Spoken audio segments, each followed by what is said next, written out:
Bismillahirrahmanirrahim. Assalamualaikum warahmatullahi wabarakatuh. Alhamdulillahirabbil alamin wassalatu wassalamu asrofil anbiya'i wal mursalin sayyidina Muhammadin wa ala alihi washabbihi ajmain. Rabbi israh li sadri wa yassir li amri wahlul 'uqdatam min lisani yafqahu qawli. Halo sahabat sekalian yang dimuliakan Allah, para subscriber dan penggemar channel Kultum dan Kisah Para Rasul. Alhamdulillah kita berjumpa lagi dalam keadaan sehat walafiat, dan oleh karena itu pertama-tama marilah kita bersyukur kepada Allah atas segala karunia yang dilimpahkan kepada kita, karunia kesehatan, karunia kesempatan, karunia umur panjang yang barokah, dan tentunya karunia yang paling agung adalah karunia iman dan Islam, karena dengan keduanya kita akan selamat fid dunya wal akhirah.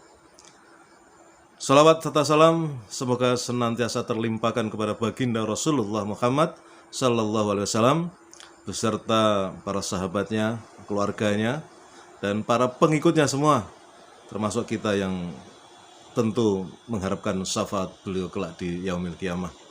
Sahabat-sahabat sekalian yang dimuliakan Allah, pada kesempatan hari ini tentu pertama-tama yang perlu saya ingatkan bagi kalian yang belum subscribe, silahkan subscribe dulu ya, dan jangan lupa untuk menekan tombol loncengnya supaya kalian dapat mendapatkan notifikasi dari channel ini.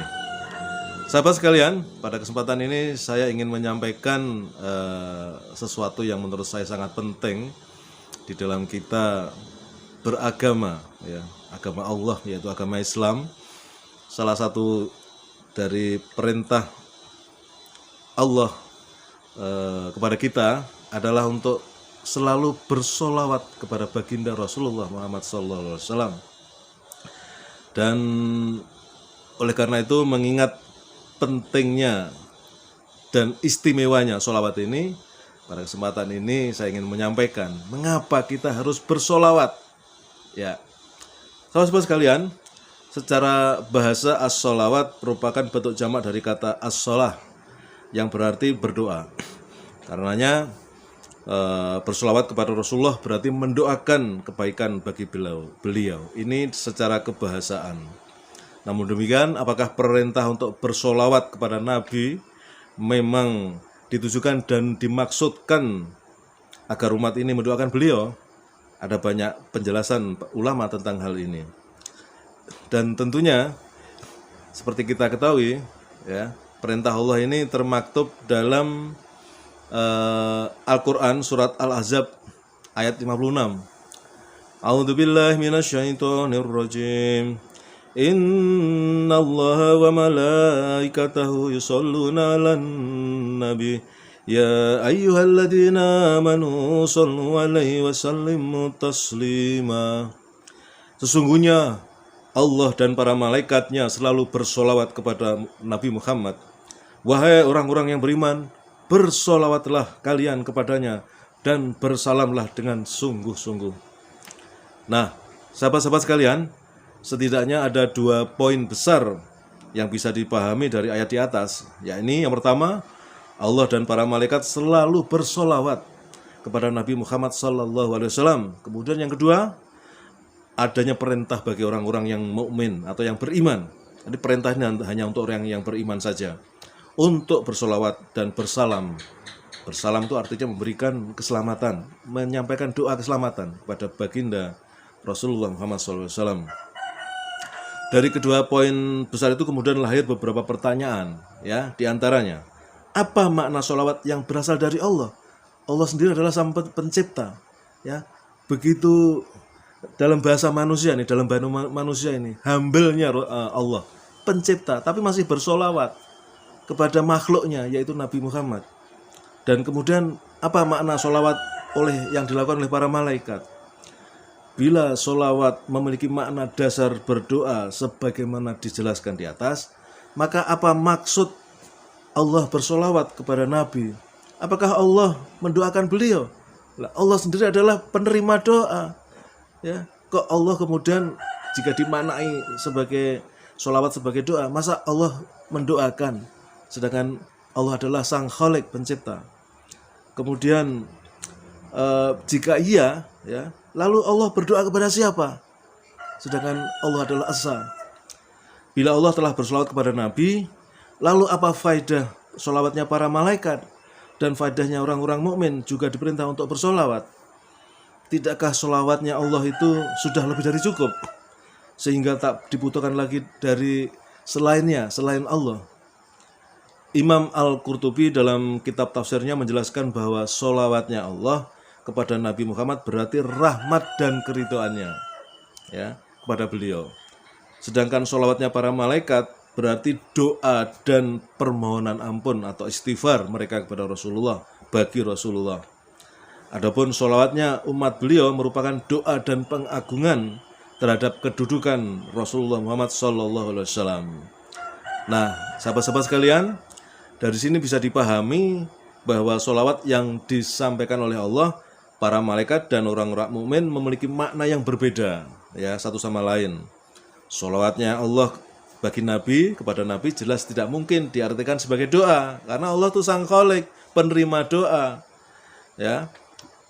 Karena mendoakan kebaikan bagi seseorang berarti memohonkan suatu kemanfaatan, ya, bagi orang tersebut dari pihak ketiga. Bila sholawatnya Allah dimaknai demikian, maka kepada siapakah Allah memintakan kebaikan bagi Nabi? Mustahil, ya. Jadi sholawatnya Allah adalah bentuk rahmat dan keridhaan Allah kepada baginda Nabi. Selanjutnya ada kesamaan makna antara sholawat yang disampaikan oleh para malaikat dan sholawat yang dibacakan oleh orang-orang mukmin. Ya, ini sama-sama bermakna doa atau permohonan kebaikan bagi beliau. Dengan bersolawat, para malaikat dan orang-orang mukmin memohon kepada Allah, memohon kepada Sang Khalik, ya, untuk selalu mencurahkan rahmat dan pengagungannya kepada baginda Rasulullah Muhammad SAW. Itu sesi yang pertama, teman-teman, ya. Kita lanjutkan setelah yang satu ini. Teman-teman sekalian, sahabat yang mulia, ada hal yang penting, ya, selain tadi di bagian pertama sudah saya jelaskan mana kebahasaan dan kemudian perbedaan antara sholawatnya Allah, kemudian para malaikat dan orang-orang mukmin kepada baginda Rasulullah Muhammad SAW. Ini terkait dengan aspek historis, ya, aspek kesejarahan, ya. Seperti kita ketahui, Rasulullah Muhammad SAW, ya, panutan kita, adalah Nabi yang terakhir, ya, Rasul yang terakhir yang diutus oleh Allah untuk manusia. Nah, Nabi dan Rasul sebelum beliau adalah siapa? Bukankah Nabi Isa alaihissalam, ya? Betul sekali. Nah, teman-teman sekalian, tentu kita semua ingat bahwa bisa dikatakan, ya, ada suatu tragedi sejarah di dalam nubuah atau kenabian Nabi Isa alaihissalam, ya. Beliau ketika diutus kepada Bani Israel, ya, kemudian kita ketahui usia beliau di dunia ini, ya, karena kita tahu bahwa kemudian dalam Al-Quran disebutkan Allah mengangkat beliau ketika beliau di dunia kurang lebih hanya 30 tahun usianya, sangat muda, ya, sangat singkat perjalanan nubuah beliau, ya.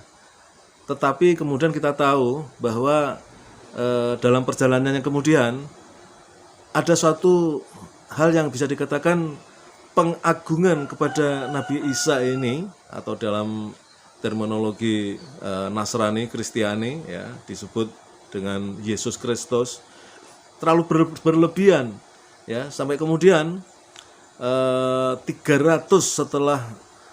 tahun setelah wafatnya Nabi Isa dalam konteks di dunia, karena beliau diangkat ke langit, ya. Kemudian ada rekonsiliasi Nisea, ya, di mana di situ kemudian akhirnya, ya, ini agak aneh dan lucu, ya, tetapi ini menyangkut kepercayaan orang lain, pihak lain, Nasrani, kaum Nasoro, ya. Di situ diputuskan untuk mengangkat Nabi Isa ini menjadi Tuhan. Itu 300 tahun setelah Nabi Isa, ya, dalam rekonsiliasi Nisea itu, ya. Nah, ini artinya apa? Pengagungan yang terlalu berlebihan, ya, sampai kemudian menganggap bahwa Nabi Isa adalah anak Tuhan, dalam konsep Trinitas itu bahkan kemudian selain Bapa Allah Bapa, Allah Bapa, ya, kemudian ada Yesus Kristus, ya, anak Allah, ya. Kemudian ada Bunda Maria, ya, itu dalam konsep Katolik lebih tajam lagi itu pengakuan terhadap Bunda Maria. Tapi yang jelas ada satu kebablasan di dalam pengimanan kepada Nabi Isa ini, sehingga kemudian kedudukan Nabi Isa disetarakan, ya, sebagai Tuhan. Ya, dulu saya pernah mendengar penjelasan dosen saya, seorang Katolik, pada waktu saya kuliah. Ya, jadi Yesus ini adalah pengejawantahan kasih sayang Allah, gitu. Mereka menyebut Allah kepada manusia, maka dia memanusiakan, menjelma dalam bentuk manusia supaya bisa berdialog dengan manusia dalam bentuk Yesus Kristus itu. Ya, ini kepercayaan mereka, tapi tentu menurut kita sebagai seorang Muslim, ya, bahkan di Al-Quran Allah menegaskan kemurkaan Allah yang paling luar biasa adalah kemusyrikan, ya, kesyirikan, ya, menyekutukan Allah, ya, menganggap ada Tuhan lain selain Allah. Itu membuat Allah sangat murka, ya. Di dalam Al-Quran jelas itu, ya, silahkan nanti dicari, ya. Allah sangat murka atas pengakuan, ya, bahwa Isa adalah anak Allah, ya, adalah anaknya, adalah membuat Allah sangat murka, ya. Nah, dalam konteks inilah bukan syahadat, maksud saya adalah sholawat sangat penting. Kita lihat dalam narasi atau kalimat sholawat ini, ya, Allahumma sholli ala Sayyidina Muhammad, ya, bisa ditambah Sayyidina, bisa tidak. Nah, tapi saya lebih senang dengan tambahan Sayyidina. Allahumma sholli ala Sayyidina Muhammad wa ala ali Sayyidina Muhammad. Ya. Dalam kalimat ini suatu bentuk antitesa terhadap apa yang terjadi pada tragedi Nabi Isa. Nabi Isa terlalu diagungkan oleh umatnya, enggak diangkat menjadi Tuhan. Ya. Maka kemudian dengan sholawat itu untuk menegaskan di dalam kalimat sholawat Allahumma, ya Allah, artinya di situ tetap mendudukkan posisi Allah sebagai Khalik, sebagai Tuhan, sebagai pencipta, tempat meminta, tempat memohon.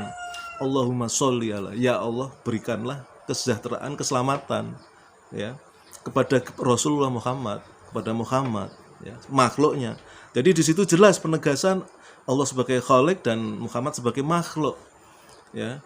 Allahumma sholli ala Sayyidina Muhammad wa ala ali Sayyidina Muhammad, dan keselamatan bagi keluarganya Muhammad, ya. Itu teman-teman. Jadi oleh karena itu kemudian dalam Islam kita sangat dianjurkan, ya, bahkan dalam surat Al-Ahzab tadi, ya, itu perintah, ya, Allah mengatakan wahai orang-orang yang beriman, bersolawatlah kalian kepada Rasulullah, ya, dengan penuh takzim, ya, itu adalah perintah. Jadi memperbanyak sholawat. Dan di dalam fase akhir zaman ini ada dua hal yang penting, ya, yang dianjurkan kepada kaum muslimin, supaya pertama banyak beristighfar, karena kita ini manusia makhluk banyak dosanya, beristighfar kepada Allah, dan kemudian banyak bersolawat,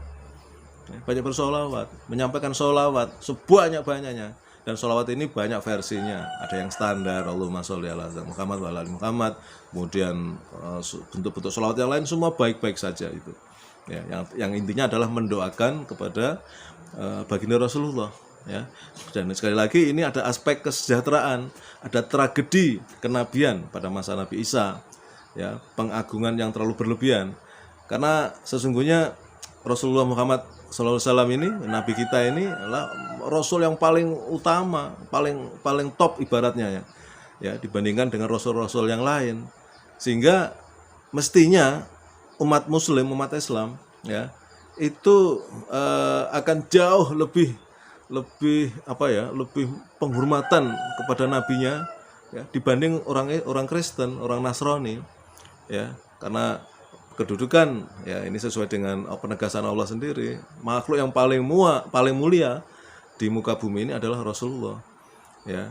Nah, supaya tidak terjadi tragedi seperti yang terjadi pada era Nabi Isa, maka kemudian muncullah yang namanya sholawat ini, supaya di situ tetap, ya, tidak terseret kita kepada kesyirikan, ya, kemusyrikan, ya, menyekutukan Allah. Karena tetap yang pertama adalah Allahumma, ya Allah, ya Tuhanku. Allahumma sholli ala, berikanlah keselamatan kepada baginda Rasulullah. Memohon supaya kita mendoakan baginda Rasulullah, ya. Jadi meskipun Rasulullah sudah dijamin masuk surga, tetapi sebagai ungkapan pengagungan kita tetap mendoakan beliau, ya, supaya tetap ingat kepada beliau, ya. Dan ini perintah Allah sendiri, ya. Allahumma sholli ala sayyidina wa ala ali sayyidina Muhammad, ya. Jadi tidak akan terpeleset kepada kesyirikan dan kemusyrikan seperti yang terjadi pada kaum Nasrani, ya, yang menganggap Nabi Isa, Yesus Kristus, sebagai Tuhan. Nah, dalam konteks sholawat, kita pertama-tama tetap mengakui Allah adalah Sang Khalik, pencipta, ya, yang memberikan, yang merestui doa hambanya. Minta kita kepada Allah, Allahumma. Tapi pada saat yang sama Allah mengajarkan kepada kita untuk mengagungkan, menghargai, mengangkat derajat Rasulullah ini sesuai dengan kedudukannya. Itu teman-teman, ya, hal yang bisa saya sampaikan terkait dengan pentingnya kita bersolawat.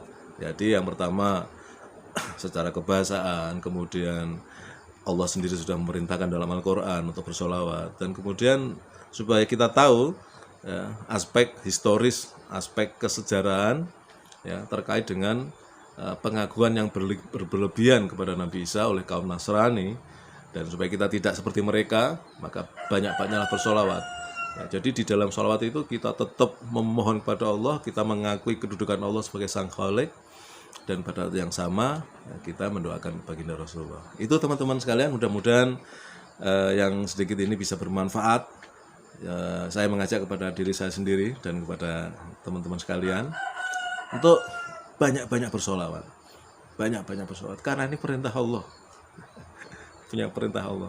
Dan tentunya kita sendiri sudah jelas kecintaan kita kepada baginda Rasulullah itu harus melebihi kecintaan kita kepada diri kita sendiri, kepada keluarga kita, istri anak kita, harta kita.